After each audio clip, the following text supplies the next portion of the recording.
They appeared progressively, quietly, with their weird clothes, as vegetation that grows on the pavement and that will in time break it. They asked, "What is a city?" A city is a system, a compound of many elements bound together and acting at multiple scales. CCTV public cameras, advertising billboards, ongoing construction sites, monumental elements, generic domestic and industrial tissue, the interstitial small residual spaces that are left in the wake of the city's path. All those are elements of the city system. They wanted to understand this, and I suspect they aim to improve it in ways those of us who always lived inside it could never have dreamt of. First was perplexity. We tried to shelter them. We gave them space at an old bread factory, but their eyes never stopped looking at the whole of Moscow, so we had no other choice but to let them go.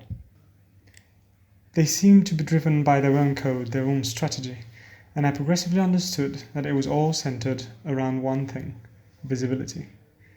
Visibility because they looked avidly, they gathered, measured, asked incessantly. Visibility because they disappeared. All those strange patterns they covered everything with made them invisible to the eyes of the city. Visibility because everyone was paying attention to them. They rarely uttered a word, but their homes spoke for them. Some of us started to understand that the climate emergency that we face today asks not only for the construction of the future, but also for the deconstruction of the present.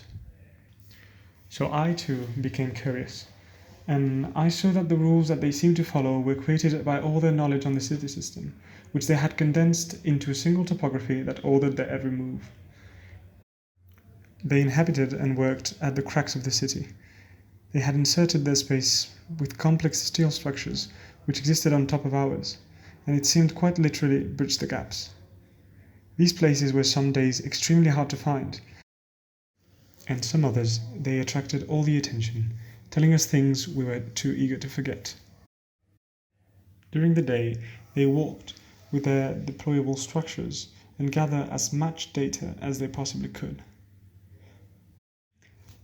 One day, coming home, I opened the wrong door, and I found myself amid servers, data centers, control and visualization rooms, at the center of a storm of data, ideas and experimentation around our very city.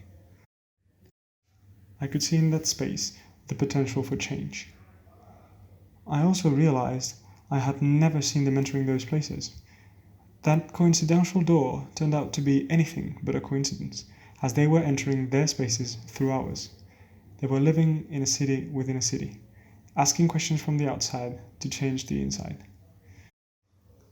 That is when I realized that there never was a they. All we ever were was us.